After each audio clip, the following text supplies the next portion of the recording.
Amos and I once rigged a wheel of fortune.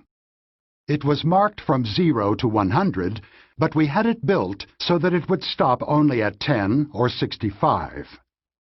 We recruited students of the University of Oregon as participants in our experiment.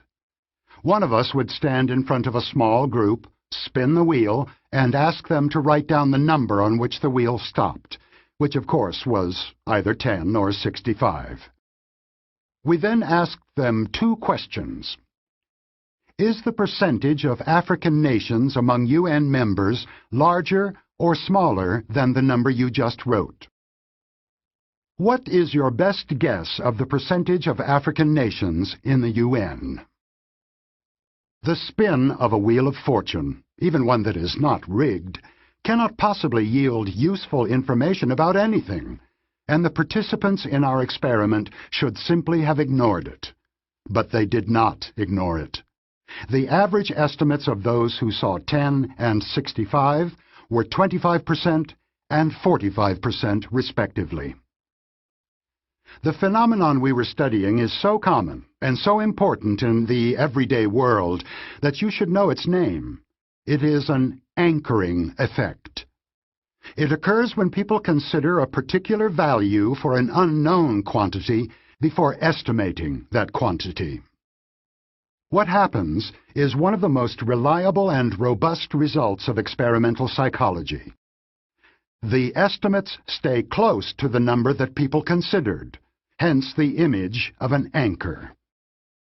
If you are asked whether Gandhi was more than 114 years old when he died, you will end up with a much higher estimate at his age of death than if you would if the anchoring question referred to death at 35.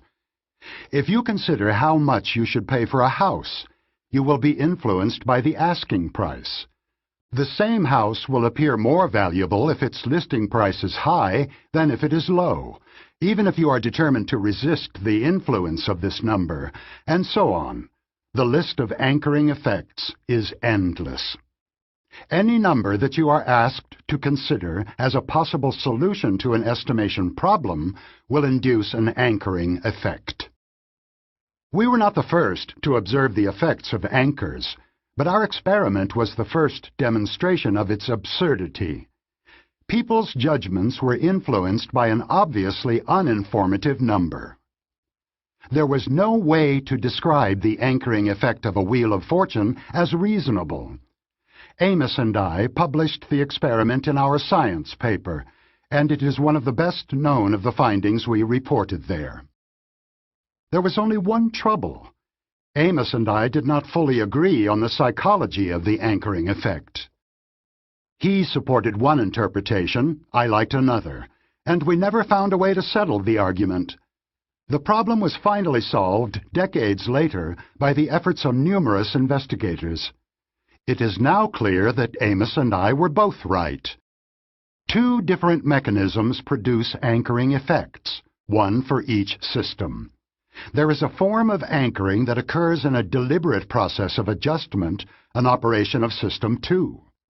And there is anchoring that occurs by a priming effect, an automatic manifestation of System 1.